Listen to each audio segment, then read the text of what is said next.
I placed my hand on his chest and gave it a few gentle pinches, then asked groggily, "Do you have 6- pack ABS?" "Brother, your girlfriend smells so good. I've been Lou Han's house girlfriend for 10 years, but HES always reluctant to touch me. Every time I make a move to flirt with him, he coldly turns me down, either saying HES just not in the mood, or that HES too exhausted from work. Driven to the brink, I slipped a rug into myself and twisted my body to wrap myself around him. But he forcefully pried my arms apart, threw me roughly onto the bed, turned his back, and walked away, leaving behind these words, "I'm not interested in a bitch," and he.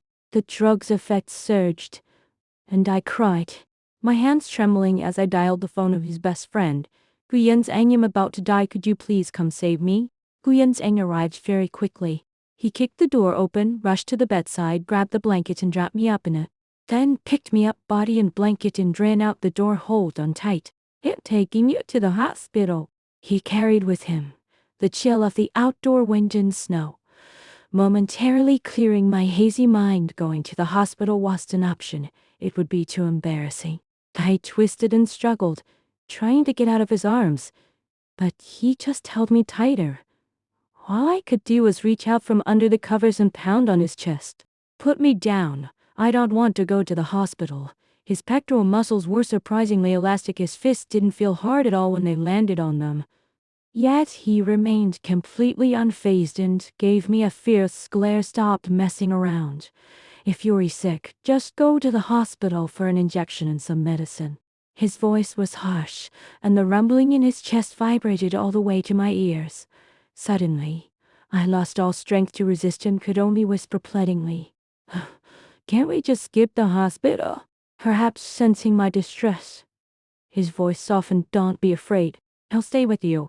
His voice was loud, yet it carried a quiet, reassuring strength. Still, for some reason, it stirred up an inexplicable ache in my heart. The remnants of my rationality were slowly being consumed by the effects of the drug. With beauty right before my eyes, it never had much self-control to begin with. All I wanted was to bring him down. I placed my hand on his chest and gave it a few gentle pinches, then asked groggily, "You have 6- pack ABS?" Guyen Zhang finally realized something was wrong. He stopped in his tracks, bent down to look at me, and the anxiety still visible on his face was now overlaid with a layer of confusion. "What did you say?" I didn't have the energy to think. My eyes just kept fixating on his lips, plump and rosy, and I found myself leaning in, wanting to kiss him. "I want you." He frowned. "You're so delirious from the fever that you're still saying you don't want to go to the hospital." My mind was filled with thoughts of kisses and hugs. I reached out from under the covers, grabbed hold of his collar, and leapt upward, only to miss his chin entirely and end up kissing his rolling Adam's apple instead. Afraid he tossed me aside. I clung tightly to his neck. The blanket slipped off my shoulders, and I pressed myself even closer against him, leaning in close to his ear and shouting with all my might, "I don't want to go to the hospital, I want you." Guyen Zhang froze completely, standing motionless like a statue, letting me climb onto him without resistance. What happened next was only natural. Guyen Zhang saved my life and nearly took it, too. I can't remember how many times I cried, but I do recall him asking again and again, "Ji Yanking, look closely, do you really know who I am?" Whenever I hesitated even a little in my reply, he'd become even more ferocious. "But I'm not blind," I called him myself. "How could I not know who he is?" When it cried myself hoarse, I started to feel a bit regretful, but the medicine was powerful, and aside from him, probably no one else could have such robust stamina.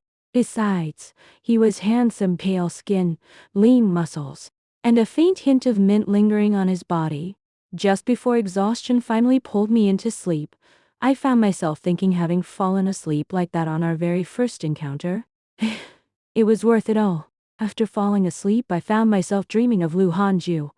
He was tugging at my sleeve, not letting go, and then he leaned down toward me, holding me close as if to kiss me. I closed my eyes and tilted my face upward, but then I heard Guyen Zhang's voice, "Look closely, do you really know who I am?" I suddenly woke up and found myself staring directly into Gu Yunzhang's face. He was propping his head up with one hand, lying on his side and looking at me. You're pretty calm. Do you still remember what happened last night?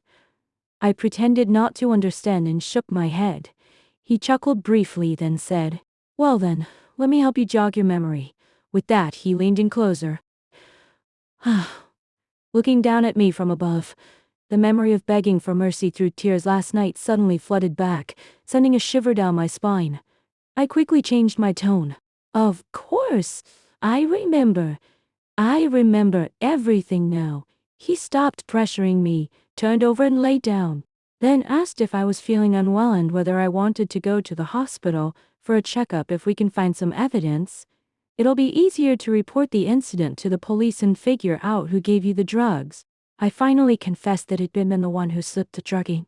He'd originally intended to seduce Lu Hanju, but he brushed me off and humiliated me instead. Guyun's expression grew increasingly grim. I quickly apologized. "I'm sorry. I was really suffering and didn't know who else to turn to, so I had no choice but to call you." He has been friends with Lu Hanju for many years. At gatherings, he always sits quietly in the corner, unlike others who might say things like, "He is a total sycophant." In fact, when Lu Hanju gives me a hard time, he'll even come to my defense. "Don't talk like that about a girl." How tasteless! He truly knows how to respect others. Just as I was thinking this, Gu Yunzhang suddenly sat up, revealing his upper body covered in red marks. Clearly he was furious. I quickly pulled the blanket over myself and stubbornly said, "I didn't sleep with you for nothing. For you men, it's not exactly a loss, is it? Otherwise, he'll just pay you some money." His gaze turned cold in an instant. "What's this? Was last night a loss for you? Did I ask you if you knew who I was? Did it make you see clearly just who I am?" The more he talked, the more excited he became. He grabbed my wrist in one swift motion and pulled me right up to him. "You still hear he saying that last night? You kept mistaking me for him?" I was so startled that I hastily pushed his hand away. "No, how could I possibly confuse you with him?" He remained silent for a long time, then finally asked me in a hoarse voice, "G.Y. Ankim, just how much do you really like him? Enough to even drug yourself just to be with him?" "Just how much do I like Lu Hanju? I've known him since we were kids, growing up together as childhood friends, then becoming lovers. Over the past 10 years, I've been chasing after him like a moth drawn to the light. Yet, HES always remained cold and distant. I thought that if only I tried hard enough, I could eventually warm his heart. But it wasn't until last night, when he called me a fertile bitch, that I finally woke up completely. Looking at my dazed expression, Gu Yunzhang softened his tone and said, "You don't need to treat yourself so badly." After that day, Lu Hanju and I broke up. He paused for a moment, still maintaining his usual aloof demeanor, and simply said okay, without even asking why. I moved out of the place where I'd been living with him, deleted all our contact information, focused entirely on my work, and cut off all communication with Gu Yunzhang. I thought that incident would fester away inside me like a secret, until, half a month later, I ran into him downstairs at the company building. Leaning against the car, smoking, he spotted me, quickly stubbed out his cigarette, and walked over. "G.Y. Anking, are you avoiding me?" I steeled myself and denied it. "No. Just busy." He looked at me with a profound gaze. "What are you hiding from? Or what happened last night?" I was so speechless from his question that he just laughed and said, "I'm not Lu Hanju. I wouldn't treat you the way he did." After that day, Gu Yunzhang began to appear in my life.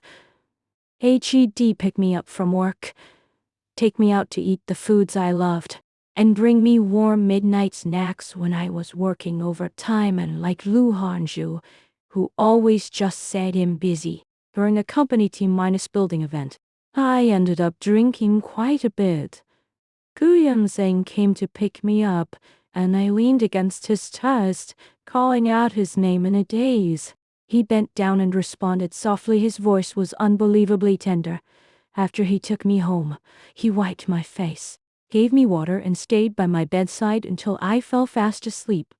The next morning I woke up and saw him asleep, leaning against the side of the bed. Sunlight fell softly on his profile, gentle in a way that didn't quite match his usual aloof and cool demeanor. I cowed in help, reaching out to touch his eyelashes.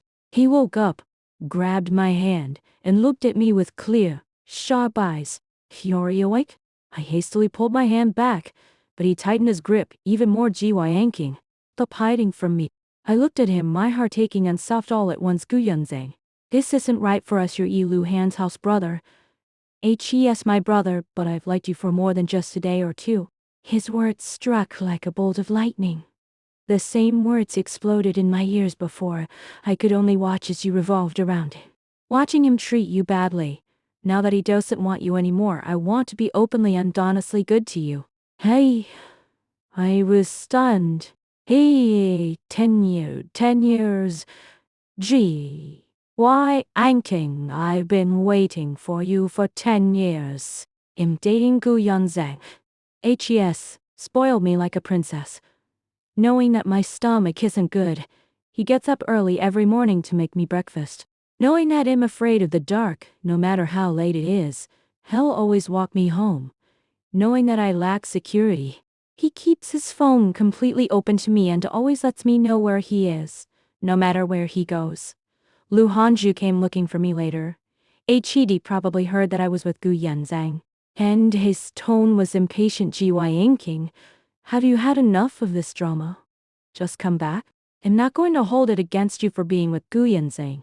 I looked at him and for the first time felt a sense of unfamiliarity. Lu Hanju, we broke up a long time ago.